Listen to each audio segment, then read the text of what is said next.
What's up, Dunwoody? Welcome back to the podcast, all about Dunwoody, Georgia. My name is Matt Weber. Show is brought to you by Dr. Brett Friedman with Village Orthodontics, and this is the show where we just talk about Dunwoody. And nobody knows Dunwoody better than Miss Cathy Cobbs here, who has been covering the city for, how long have you been covering the city for, Cathy? I should have done my research here. At least 20 years on and off. Every meeting, every story. You've kind of bounced around, but you've stuck with Dunwoody pretty much, right? You moved away briefly, didn't you? Yes. Moved away, then came back, and then started it all over again. Yeah. So if you want to know more about Cathy, you can go back and listen to some other shows. But right now, Cathy works at Rough Draft. You're actually, what is it called? Staff reporter. You're outsourced staff reporter. Okay. Mm-hmm. And you've helped us with, I know you well from the parade and from, just coming on the podcast and all of the different things. Every meeting that we go to, you're there writing the story, and everybody gives you the smile. Yes. Don't roast me, Cathy. But yeah, I guess tell us about your job at Rough Draft a little bit. Well, started working there back when I came back to Dunwoody, started working there in 2022, I believe. Dunwoody's a fascinating place. I think I've seen it grow from the sleepy bedroom community into a city with impact. So it's very interesting that, most of the stories I wrote back in the day before cityhood took place was like, herons eating people's koi and the school rankings and, somebody's cat getting caught in the sewer and the historic, rescue. But now things have changed. As the city has grown and perimeters become more and more relevant to the city of Atlanta, I've found that reporting has become a lot more impactful and read by a lot more people than just mom and pop. Yeah, absolutely. And you have access to a lot more people, especially like digitally. You just blast stuff out there. And I think a lot of people, I've kind of done this little media company around the city of Dunwoody, and there's other people popping up. There's all these like Instagram pages and, the Dunwoody family and Mr. and Mrs. Dunwoody and, that type of stuff. And so you're competing with everybody at this point. But you are the person that actually gets the callbacks. Like when you call me about a story, like I'm going to call you back. And that's a little bit more rare, I guess. A lot of the time when I reach out to people, they don't get back to me. Mm-hmm. Well, I'm willing to do the deep dive into what's going on instead of just, we used to say, if it bleeds, it leads, with the TV stations, but they're stretched thin. So I have the opportunity to make that extra phone call, do that extra request for an incident report that Rough Draft allows me to do, other than just like crank it out, and that's kind of the media is now, crank it out. And Rough Draft allows us to think about a story first. So and you get the behind the scenes look as well. I feel like you just got your ear to the ground more than even I do, and that's a lot. Well, I try to be sensitive to the fact that I live in this community, which is... Yeah. How does that work out? Well, it's interesting. Sometimes you just see somebody at the grocery store and they say, don't quote me. And we're talking about the price of avocados. I'm like, this isn't a story. But, I think people are extra sensitive to that. And so I try to be extra sensitive to that. Yeah. Well, I mean, you're like a friend. The other day we talked for like an hour, and at one point I was like, wait, is this going to be in the story that you're writing? Like I didn't even cross my mind. I was just talking. So yeah, you definitely make it easy. That's for sure. So what is the other, like the growth since cityhood? Like why is it just because we have a name and we're not the affluent area of DeKalb? Now we're actually a city called Dunwoody. Why do you think that has changed like that? Well, I think it's changed because, literally because of Perimeter Center. I really do think that Perimeter Center went from just a mall and a bunch of buildings to actually a place where people live, work, and play. So we're having people move to Dunwoody that work at the perimeter and live in the perimeter. So it's become much more relevant. And I think that's why all these restaurants have come, good Yeah. restaurants, not just, Hickory House. And not that I have anything a beef with Hickory House, but that was like the meeting place. And now Ashford Lane is the meeting place Yeah. and Barn is the meeting place. So yeah, I think that the perimeter mall has grown to, and the involvement of the PCID has really changed how people view Dunwoody. So I Yeah. think it's a good thing. It comes with an inherent problems, of extra police being stretched, the perception that perimeter mall is a dangerous place, which it is not. But Yeah. No. I just think that it's fascinating to see the growth in people, diversity, ages, and there Yeah. are families moving back, but there's also a lot of single people that are moving here, and they like Yeah. it. You know, What's the diversity that you've seen since you've been here? The change, and is it just a younger crowd? Is it different colors of people? Like, what have you seen since you've been around? well, I do some work at Austin Elementary, and the growth of the Indian population in the area Yeah. has been really interesting. And maybe one third of the kindergarten classes are from Indian descent.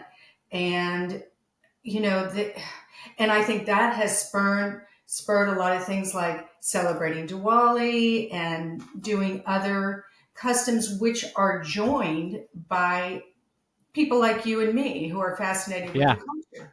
So I think Yeah, that's and I was thinking about that the other day. I was like, is that a newer thing, or did I just not pay attention to it before? But I do. I feel like it is a new thing, especially like Ashford Lane. There's all these different groups pushing those type of events too, which is Mhm, really cool. Like that, Ashford Lane just does their own thing, and so mhm, the city of Dunwoody doesn't have to have a a party for Diwali. Because that's two other groups around the city are having that party already. mhm. Um, And then yeah, no, Dunwoody I is participating in it and promoting yeah, it. they're So helping out. it's Yeah. yeah, it's and in fact there was some discussion about bringing that to Austin as a multi-curriculum event. Where you study it and then every segment gets involved. And I think Yeah. that would be really cool. Yeah, yeah. I've seen the city change a whole lot since, I guess I really started paying attention in 2018. That was kind of when I starting up the Facebook groups and I started the podcast. And yeah, I mean, it was, I started interviewing people back in 2018, and I feel like it has changed a lot. Like the type of people, the look of the people that I'm interviewing. It's the city has definitely changed over the Mhm. last 6 or 7 years. And I think that COVID obviously had a big part of that, but at the same time, that perimeter mall area is like the anchor. It's the perimeter mall area, big buildings, and then lots of neighborhoods around town.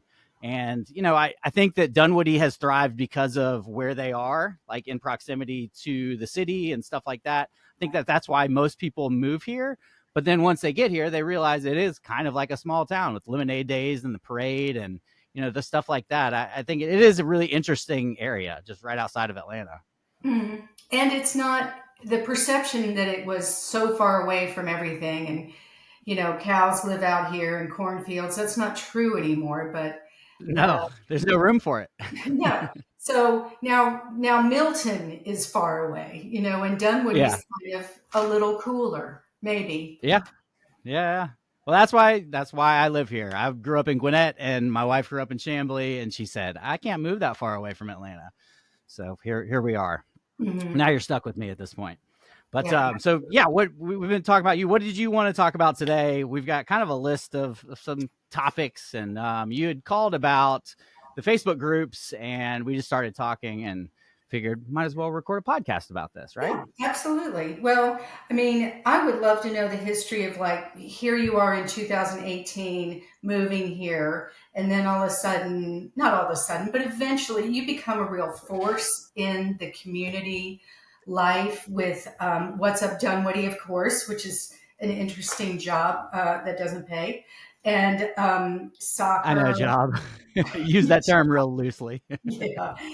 the parade, being involved with your school, Dunwoody American Idol, and I just wondered what what made spurred you to start getting just diving into the community. Well, so we moved here back in, I think it was like 2011. It was way before that. And I knew a handful of my neighbors, and that was really about it. Just the people in Dunwoody North. And when I got into real estate, so I own a restaurant. And when I kind of started transitioning into real estate, I realized that I didn't know anybody, first of all, and I didn't know anything about the city. And if this is where, I kind of grew up in Lawrenceville, and that's where I was expecting to sell homes. But you want to work around your house. And so I thought, I need to put some more time and energy into Dunwoody and trying to meet people around town and have some sort of idea of what's going on. And I'm a big fan of Gary Vanderchuck, and some of the people that I look up to in real estate have kind of started talking about their city, and it kind of progressed into something else where you're kind of making a media brand that happens to sell real estate, if that makes sense. And so, originally when I started the podcast, I wouldn't have done it by myself. And you've met Justin before. He'll talk to anybody. And so, I reached out to my brother-in-law and we started up this podcast.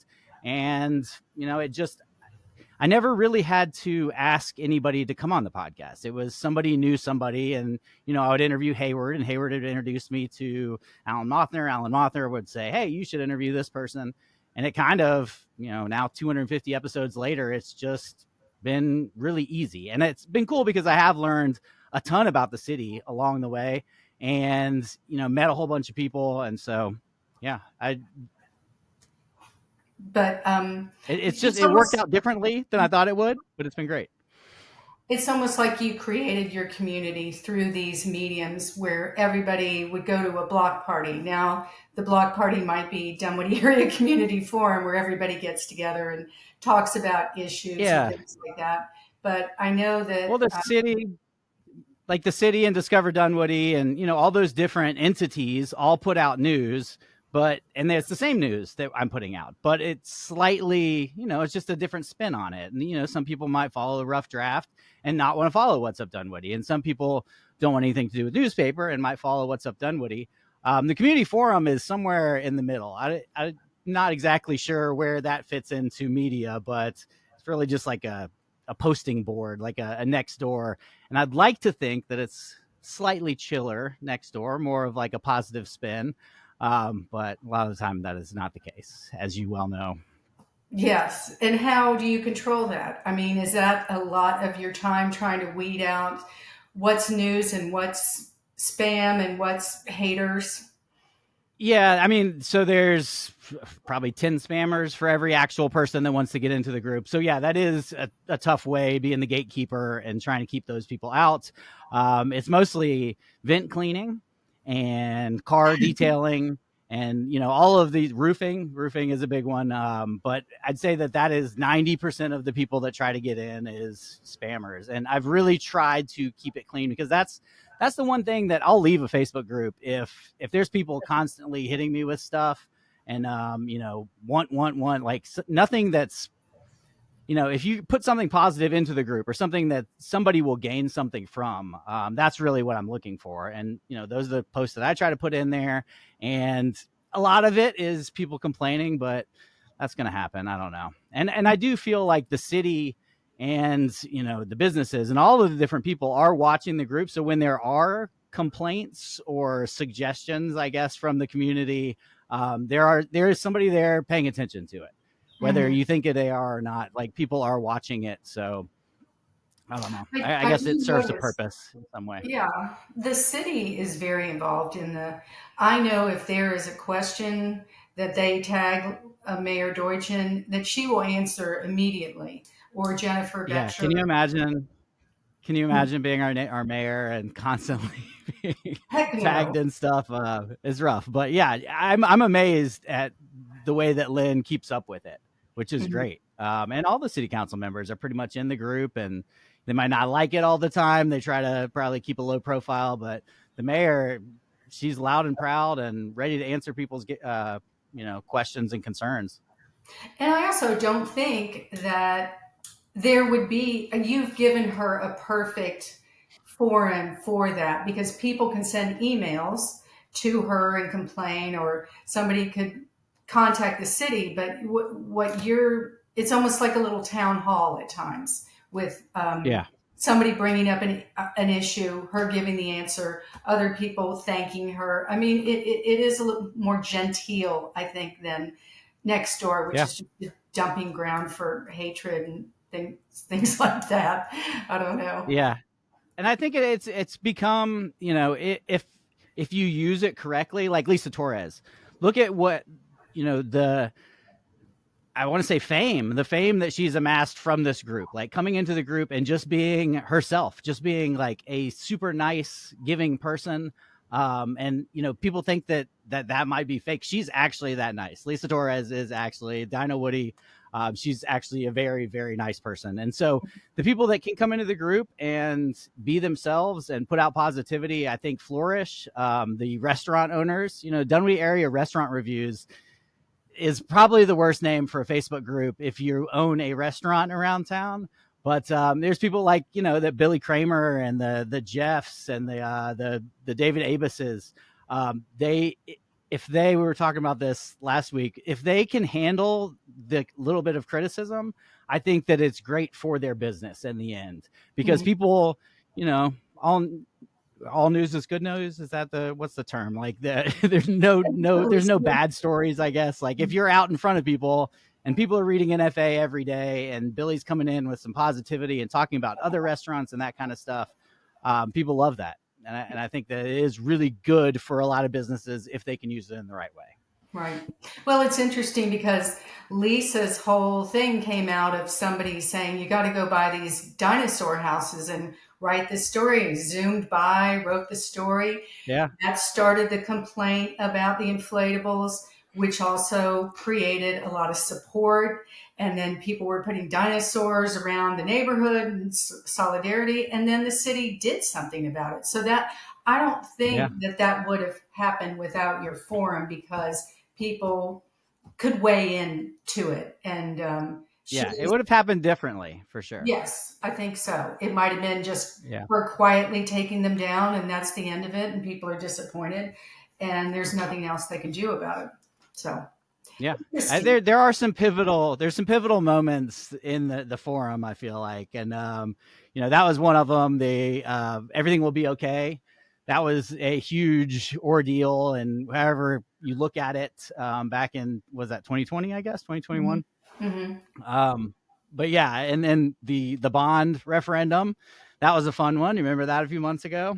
Oh yes, Yeah. yeah. That was. I would say that was disappointing to me, just You because think so? I I think feel so. I agree. I feel like that was building the future of Dunwoody. And I mean, whether or not you believe in information or misinformation, and I encourage everybody to do their own research rather than listening to one voice. I think the people who spoke the loudest carried the day. And that makes me Yeah. kind of sad, because now we have two pieces of property just sitting there with no real future. And Yeah. gosh, it could have been And such a, you've written some stories. You've written some stories about this. I didn't realize it was, as it was happening. I didn't realize it was as bad. But yeah, if you yeah, care to look it up, check that out. I might have gotten a little over involved, but I hope that I gave everybody a voice to say what they were going to say. But I did get upset when people were putting things out that were clearly untrue, and I wasn't going to give Yeah. them a voice to give information that they also knew was untrue. So Yeah. that's just, Well, you're the only one. You're the only one that cares if something is true or not, because you're the one that can get fired and roasted and canceled for posting something that's not true. I My part in the media is I don't write anything. I just share what you guys write, and so it's a little bit easier for me just being the hyper local guy that can put out stories that other people write, the good writing, the well, good publications. I appreciate you. And Yeah, yeah, I was just wondering, just thinking about your real estate career as a sidebar. Something that I would like to know is, you know, as a realtor and seeing everything that's happening in Dunwoody being called unaffordable for the common man or woman, is it possible to have the American dream of owning a home in Dunwoody anymore? It's more difficult for sure. I think that's anywhere really. I mean, Dunwoody's prices have gone up. Atlanta's prices have gone up. A lot of people are moving to Atlanta, but it's the same thing nationwide. And it's not just with houses. It's with going out to eat and all of the different things that, if your income can't keep up with what inflation is doing right now, it's really tough. Mm-hmm. And, we live in Dunwoody North. We bought our house for like 325 back in 2010. And I mean, we are priced out of our own neighborhood at this point. We live on the affordable side of Dunwoody and we really love it here. But it's really tough. And, there's a couple ways to get into the community. The Hightower district is kind of a backdoor into the Dunwoody High School district. I sold a house over there for, I listed it for 300. We ended up selling it for 330, but that's in the Dunwoody cluster. And so, I mean, there are ways you can still move into town and be part of Peachtree Middle and be part of, the high school and that kind of thing. And there's places that you could live, but it is definitely tough. Mm-hmm. So, but you're also Definitely committed tough. to the public school path, I imagine, being at Chestnut Well, going on. I do have one at Chestnut, and then we pulled one out during COVID. It was when the school looked like it wasn't going out or going back. We ended up pulling him out and put him at Cornerstone Christian Academy. I grew up in the public schools, and so yeah, I always thought my kids would be in public school, but kids are different, and that was a strange time.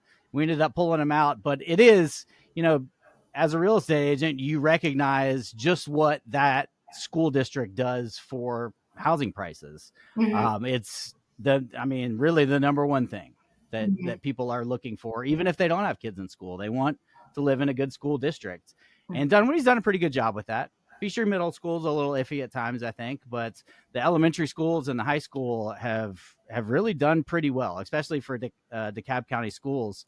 I think that there's been a lot of changes in real estate with like the commission structure and that kind of thing.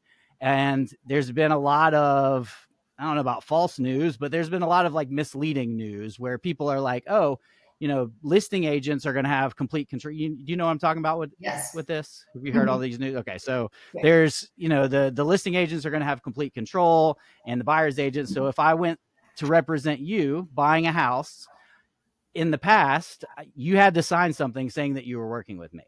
And so what all of this has, come about recently, and it hasn't really changed anything around Georgia. We're still using the same forms. We're still getting people to sign. There used to be a little bit more like back end where if I was the buyer's agent, I was working with the listing agent, and my client and their client didn't really know what was happening. They just knew that somebody was getting paid at some point. So there is a little bit of restructuring, but it hasn't really changed a lot. And I think that people are kind of freaking out about it and thinking that that's going to change the real estate game. And I'm not sure that that's going to do much.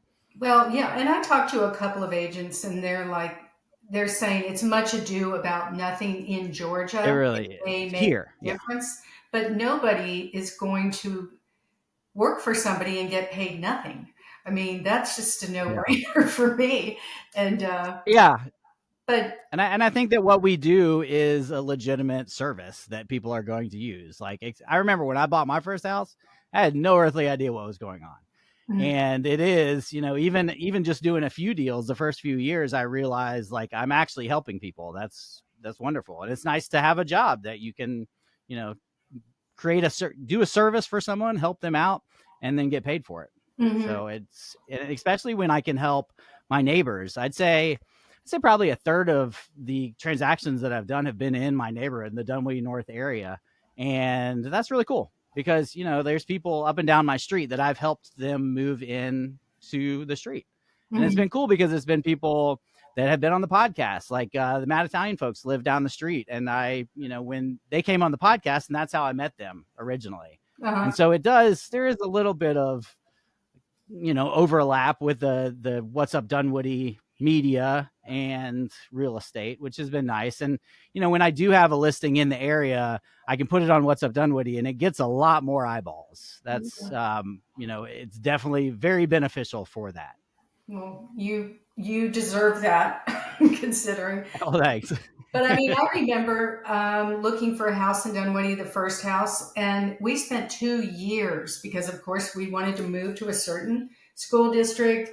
Right. Da da da da da, on and on. And so Becky Shelley, my agent, earned her commission, and she probably made $1 an hour after it was all over. But Yeah. it was a great service because she filtered through everything, and Yeah. and really actively sought out. So when it came time to sell the house, we called her because I mean it Yeah. was a hot market at the time, so she didn't have to try nearly as hard. But you guys offer a great service on both ends, you know. Yeah, yeah. I really like working with buyers just because it's a more intimate thing. You're kind of taking them around, but yeah, you're right. If you show 50 houses and they don't buy one, it sucks. That's not fun. Working with listings and being able to use, the media company and What's Up Dunwoody and being able to, I think what's so important when you list your house is that, especially right now, is that when it goes live, you want everybody to see it because that weekend you're going to get an offer. You're probably going to get multiple offers. And so if 50 people could have come in there and you only get eyeballs enough to get 10 people to come in there, that's less offers than you're going to receive. And I think it's a disservice to, your clients if you're not getting the listing in front of people. Mm-hmm. And so it has been, I've really enjoyed that part of What's Up Dunwoody. Uh-huh. And you're getting most times everything's over list. Is that still happening? Yeah, but people, during COVID, people thought they could just list for whatever they wanted. And there's a guy that lives down the street from me, and he did a for sale by owner and just came up with an arbitrary number. He was like, "Give me $1 million and I'll move." And so people really thought that they could kind of list whatever they wanted and people would buy it. And it was funny because at that point we thought this is the very top of the market. There's no way that things can get crazier than this. And over the last year, prices have gone up another 5%. It's just crazy. But that's how it is with all prices, with milk, with pizza, And so I don't think that they're going to be coming down. I think that this is the new normal, as we've heard so many times over the last few years. Well, when you think about what Dunwoody is the new blank. What neighborhood? I mean, is Dunwoody the new Buckhead? Is Dunwoody the new? I I think don't it's kind of know. like a Brookhaven, or that's how. So I grew up in Gwinnett, and I remember thinking, Buckhead was cool and trendy, and that's not how I think of it anymore. Buckhead, there's the bars, but there's also Phipps and Lennox, and it's a little bit different than when we were growing up. Brookhaven, I remember kind of getting out of college, I guess. I don't remember when Brookhaven started up, but that area, that was like the really nice area, and I feel like that's kind of how Dunwoody's become. That it's a somewhat affordable, I guess, area, but it's close to everything, and I think that that's so important. But then there's Doraville right next door that you can buy a house for 2/3 of the price or even half the price. And so I think that especially with like assembly and that kind of stuff, that's Doraville is ripe to explode over the next few years. And the last, I guess, 2 or 3 transactions, like clients that I've worked with, have been in that Doraville Norcross area because it is right next to us. And I mean, if Dunwoody's a hot location, Doraville is too, if not better. It's just right there. And I think that that's going to really turn around over the next 10, 15 years, just like Chambly did, just like, Dunwoody has done. Mm-hmm. Mm-hmm. I think Chambly has become quirky, but also cool. In a lot Yeah. of ways. Well, it's just in a different way. They grew as Dunwoody grew with no apartments. Chambly grew with only apartments. Like that Peachtree industrial area has all been townhomes and apartments, and they've crammed a ton of people in there, and it's worked for them. And I think that that's just like with the bond referendum, it's totally different here. That this is Dunwoody knows what they want, and it's definitely not apartments up and down Peachtree Industrial. Mm-hmm. Yeah, I'm So we all grow in obsessed our own way, I with guess. Huntley Hills. I think that's the coolest neighborhood. I drive through there all the Yeah. not Yeah. affordable. And they're like they're small houses. I mean, small houses, small lots, but it's a cool area. I know a few people that live in there. Mhm. That's great. I love it. Yeah. So yeah, I also wanted to ask you. We talked about perimeter. We talked about the community, but are there other factors that you think have contributed to the growth of Dunwoody? I don't know. I feel like Dunwoody's just continued to grow. It's nice to be able to see, since we moved here. I moved here right after the city was formed, and at the beginning, I didn't feel like there was a whole lot of news coming out of Dunwoody. It still wasn't considered Dunwoody, and now I feel like that people know exactly where Dunwoody is, and as a city we have grown. I don't know if it's changed a whole lot though. Do you feel like it's changed a lot over the last 10 years? I feel like I it's the same type of people. There's new people moving in, and the older people. There's not a whole lot of places for older people to live around here. That's one thing. So they have left, and younger people have come in, but I'm not the young guy anymore that I used to be. I remember taking my kids, in strollers up and down the street, and now that's what I see. Is that Dunwoody North is all young families, and that's cool. That's cool. yeah. I feel like it's still the same vibe as it was, back when we moved here, Well, which like, is why we moved. swim, tennis. I mean, I felt like we lived in the Winter Creek area, and it was just interesting. It was like Mayberry all over again, we had Yeah, a cul-de-sac party, and everybody would bring their cozy coop, and all the kids would run around, and we'd have cones. yeah, And it was a true neighborhood vibe, and I yeah, think that's still going on. But you know what is going on with our kids moved back to Dunwoody and started it all over again. And it's just very yeah. interesting to see. There's been a lot of that. Yeah. Yeah, And and people coming back and teaching here. People that went to Dunwoody High School and now teaching. I think that's really cool. mhm. So they could go anywhere. And I always recommend, Yeah, hey, leave the place you grew up. And then if you want to come back, that's great. And that's happened a lot. They went away from, to college, and then they saw what a solid community it was to return yeah, to. And that's yeah. who's driving these prices up. God bless them. Yeah, that's true. That's true. And it's younger and younger families moving in, or I guess from what it seems like to me, it's younger and younger families moving in. But and most of them are sending their kids to the public schools. There has been, a little bit of private school right around COVID. I think a lot of people pulled their kids out, but we're still in a nice district. This is still a good area. It is as many problems as DeKalb County has. Dunwoody seemed to have fixed most of those issues, Mhm. and I think that's a really cool thing that they've done in 10 years. I mean, the police, all of the things that they're working on the ambulances now. I know you've written stories about that, I'm sure. Mhm. But a lot of the issues Dunwoody has faced and picked up and carried DeKalb County's problems. Right. And I I think they've was done a good job with it. a panelist on a CEO forum um, for the upcoming new CEO. There's three candidates, and ask a lot of questions. And the focus of everything was on South DeKalb. It was all about, we got to fix South DeKalb. This is what we're going to do to fix South DeKalb. And I can Yeah, see the need for Dunwoody to be a city because, I mean, I just remember you basically the deal was you're not getting anything.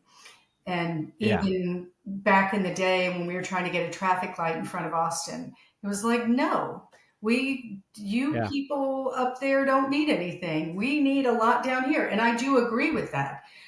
There is areas in DeKalb that really need a lot of push, a lot more than we do. That is for a sure. lot more. hmm And Dunwoody is taking matters into its own hands, which I think is really great. Yeah, I mean, basically seeing a need like this ambulance need. Yes, it's costing a lot of money, yeah, and I'm about to write a story. They're doing Oh, I'm just going to scoop myself. Okay. They're going to write an analysis of what ambulance response times are, what they were, what they are now. It's Yeah. still a problem that I found out. It's not just picking them up, it's taking somebody to the hospital and they have to stay until they are admitted to the hospital. That could be hours Yeah. in the emergency room. So Yeah. that is out of service for however long it takes. So it's not like they're just driving aimlessly around. There's too much demand, Yeah. and not enough ambulances to cover things that maybe even shouldn't be an ambulance situation. So I think it's Yeah. interesting that there's a dilemma that's out of our hands. I say our as the citizens of Dunwoody, and things fixes are being put into place, but it's never going to be perfect until Dunwoody can have its own ambulance service, which would Yeah. take some action by the legislature. Yeah. And So that's it's the Dunway Forum is a good way as like almost an informal poll where somebody posts, oh yeah, it took an hour for my grandmother or my mom to end up at the hospital. The ambulance took forever. And then, people start chiming in. They say, oh, I called ambulance, it never came. I called an ambulance, it took 18 minutes. Um, it, I feel like the forum is good for stuff like that. Okay. one thing I did want to touch on was our greatest Dunwoody tradition, which has become Georgia's largest event on July 4th, is the parade. And I just wondered if you had any Yeah. updates on new and cool things that are happening with this year's parade. I know last year's was epic in a lot of ways, but as one of those people who Last year's touched was cool, it out, right? it was amazing. It was amazing. Yeah. It was different. It was definitely different, but it was really fun. And I think that this year is I think a lot of people showed up last year, so coming out of COVID. I think people finally showed up last year, and to get rained out, that kind of sucked, but we pushed through, and I think it was really fun. And I think a lot of people, I think this is going to be the biggest year yet. We've already got a whole bunch of sponsorships, and everything seems to be going great. If we could just the rain could hold off, I'm really excited about it. And thanks to Rough Draft, your company, for always supporting us, and the Homeowners Association and Rough Draft pretty much split the bill for everything and back us. And so yeah, it's been. You mentioned volunteering earlier, and I think it's something I learned from my dad, because I just keep picking up jobs. I just keep getting voluntold to do this and do that. And, when the parade came about, Pam asked me if I wanted to do it. And, in my head, I was like, don't do it. That's stupid. That's going to take up a ton of time. But Mhm. at the same time, I was like, this is something I could do for like 10, 15, 20 years. And kind of put my mark on it. And, Penny has made it very easy for me. She does a lot of the work, most of the work, I'd say. But I've been able to bring my select skill set, and I think we've done a good job with it. I think it's gonna be a fun year for sure. Great. Well, I'm looking forward to it. And there was actually a joke on Dunwoody Area Community Forum. I think today is like, when have you already put out your chairs for next year? And Yeah, everybody I saw that. chiming in, which I thought was cool. So people are looking forward Yeah, to it. And I think one of the yeah, coolest things was watching that drum corps from Dunwoody just banging it out in the middle of the pouring rain. I don't know, it just did yeah, something for me. And I think that kind of shows you how people feel about carrying on in Dunwoody yeah. despite the worst conditions. Yeah, So, and so the when Dunway High School has that's like their 1 week of the year where they just take off. Like the football team, everybody just takes off that 1 week, and so mhm, it has been really tough in the past to get the high school to come out. I think that Fortenberry and Bass did a great job of getting everybody out there last year, and we were able to hit them up early this year. And so the high school band is going to be there, and they're going to be drumming it out. Hopefully not in the rain. But that was a big draw last year, and I think a lot of people were really excited about seeing them, whether they were dry or wet. And this year is going to be really, really fun. absolutely. Well, I'm excited and thanks Yeah, for everything you're doing to make that happen. yeah, yeah. So check out Cathy, Rough Draft. You post your stories into the group, and I think a lot of people know your name. So thanks for coming on the podcast and always being a integral part of Dunwoody. Well, thank you. Appreciate it. It's fun.